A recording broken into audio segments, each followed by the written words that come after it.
we're going to switch to Jean-Philippe Pickmal. I hope he's going to show up. Jean-Philippe Pickmal is the Chief Science Officer of Qubit Pharma.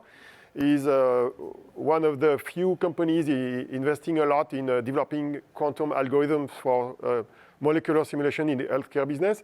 And he has a long experience, more than 20 years in simulation, classical simulation. So explain us, Jean-Philippe, how you moved from classical simulation and all the work you've done in that space to starting to experiment and maybe sometime later to use that in a more productive way, in production fashion. Thank you. So we try to present our company, and thanks again for this nice opportunity to present our work. So Qubit Pharmaceuticals is a young company which appeared this spring in the lockdown in Paris. So we are specialized, in fact, in pharmaceutical studies, as our name can recall it. So we are an hybrid between a pharma company and a deep tech. So we are really interested in HPC and also quantum computing. So I will explain what we do with that. So to present us a little bit more, so Qubit is a spin-off company from Sorbonne University in Paris, CNAM, which is an engineering school also in Paris, and from two American universities, Washington University in St. Louis, which is famous for medicine, and UT Austin, which has one of the oldest biomedical engineering department. So we built that company with the Continuation Fund, and we have a wide range of knowledge inside. So I'm the CSO, I'm a quantum chemist, but we have mathematician, computational chemist, and also biomolecular engineers. And we have also one quantum physicist who is Christophe Ursac. So what do we do with that technology? So our specialty is to make prediction for pharma. So what we want to do is to, for example, to rank new compounds into a target, and I will explain what I mean with a target. And what we want to do is to use deep physics to propose more accurate prediction to accelerate molecular discovery. Okay, so it's really important to have this component now in the industry to have a computational component to the molecular discovery. And up to now, this component is usually based on the classical computations. And one of the objectives of the company is to be able to have both a classical approach and a quantum computing approach to these problems. So in a nutshell, what is drug discovery? So sometimes the problem is just to know what it is and why it is related to quantum computing. So basically, if I do an analogy with Tetris, I have two pieces, a blue one, which is the target. It will be the protein in the presentation. And I have this red square, which is the ligand, the drug. And I want to dock them. That means that I want to plug that drug into the target. And I want, in fact, a new drug. And it seems easy, but it's not, because, in fact, all the molecules that are potentially interesting have already been discovered. They have already been found. So the industry, the pharma industry, what they want, they want novelty, they want new molecules. So they want a new form for that molecule, and they want to know where it acts on the protein and how it will behave within the human body. So, of course, computer-aided design and even computer-driven design is something that exists for 20 years. Okay, but the current generation modeling are not always predictive, and when I say not always predictive, they are often not really predictive in many cases. So what we want to do is to move from that computer-aided design or computer-driven design to a quantum-driven design. And it will be really useful, and I will explain why, for small molecules that are not usual, okay?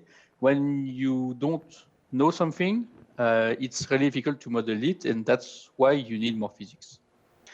So, of course, since Schrödinger, we know that potentially we have an answer to everything by solving the Schrödinger equations. So we had some discussion this morning and this afternoon about the term quantum chemistry. So I'm a quantum chemist, but in fact, solving the Schrödinger equation is not possible on classical computer, and even on quantum computer, it will require a lot of qubits. So simplification is mandatory, especially for pharma, where you are dealing with very, very complex objects. So the molecules that we are dealing with are really large, really complex, and they have a lots of features that the pure Schrödinger equation could not solve. So in particular, what we would like to have within the methods that we will apply to the targets and new drugs is the physics. So what is really important to include into a computation is the many-body physics, okay? So usually in pharma, and I would say 99% of the calculation that the pharma industry is doing, many-body interactions are not taken into account. So what does that mean? You know, you all know about the butterfly effect. Something that affects one molecule affects all the others, and not only the molecule just in front of it, okay? So in practice, in fact, the physics that is used in pharma is more or less some classical physics, classical mechanics, and you are missing, in fact, that these correlation effects that that generate a full coupling between all these atoms. So at the minimal level, it seems that it is really important to include these many-body effects, and that's what we do. So especially when you consider that, in fact, one of the big problems of the modeling in the pharma industry is linked to some specific atoms that are well known, the metals. They happen in 40% of the proteins in your body. And here, it's really important to have many-body physics to be able to deal with them. And I won't recall you that even your blood is involving an iron atom. So it's everywhere, and we need to be able to be quantitative about the predictions. So what is the need for quantum in all of that? So of course, the pharma industry is not using quantum for now, and we can detail why, but it will start to use it. And there are a wide range of methods that can be used in a continuum from the classical computing, the so-called HPC, that we are using extensively, up to the quantum computing. So of course, and we have seen some discussion today, quantum chemistry is I would say, a native application for quantum computing, because anything that is, I would say, including many-body physics will be perfect for quantum computer. So we have a lead application here, but it will require a lot of qubits to really predict things on large proteins of interest for the pharma industry. So our goal is to use that quantum chemistry on quantum computers to build, in fact, the databases of small molecules that will be used, in fact, to parameterize and to our models and to enable, in fact, our neural networks to learn from these results. So quantum computing here is interesting because maybe it will probably not enable us to make super large computation at first, but it may, and it will quickly enable us to push, in fact, the quality of the quantum chemistry. So with some reasonable number of qubits, we will be able to solve better approximations of the Schrödinger equation, and then to feed our quantum-inspired models that we are using for simulations. So that way, we can mix, in fact, the classical approach and the quantum computing approach. So to do that, we are, of course, doing our own development. So we have a full ecosystem of software where we will deal with that parameterization based on, everything is based on quantum chemistry in our world. So everything is grounded on quantum mechanics. So quantum mechanics can be done on classical machines, quantum machines. It will go to models that are quantum inspired, and they will be fueled by mainly HPC, GPUs, to compute and to prepare predictions for the pharma industry. So in practice, Jean-Philippe, could you close in about 2 to 3 minutes because we need to have some time to ask you a couple of questions? Yeah, I will close rapidly. Okay, quick. Yeah, and these quantum software are all gathered into the Atlas software, which is gathering all our approaches. So in a nutshell, Atlas is reliable, fast, and accurate. And we are, I would say, agnostic about the platforms. We have a long habit of accelerators. So we have been discussing about accelerators this morning. And we see, in fact, the quantum computers as a new kind of accelerators within our framework that will be supported by classical machines like GPUs or cloud in the GPU. So to finish, some applications, what you could have in mind is that quantum computing can be used to break RSA keys, but they can be also used to break the conformational ensembles of proteins. So what it means is that a protein is changing its shape. It's a shapeshifter object. And you need to compute all the shapes of that protein if you want to find the right place to dock your drug. Okay, so that's a very large challenge, which is extremely computationally intensive, and quantum computing could help HPC to find that. And so I don't know if I have the time, but no, I will switch that. And that's it. Basically, by doing this hybrid computation, we hope and we will show that a full QM-based strategy will enable, in fact, to increase the potential of drug discovery. So I will have 2 questions for you. One is business-oriented, and the other one is more practical on the application side. One is the company is very young. You're a Franco-American company. What do you sell today? So you sell stuff working on classical computers, and you're getting ready to sell stuff working on quantum computers. Are you creating a product? Where are you exactly in the business model? So the product is already there for the classical platform. Yep. So you sell it. You sell it as software. We don't sell. We are not a software company. We are selling services. So we are helping the pharma company by putting ourselves into their framework of drug discovery.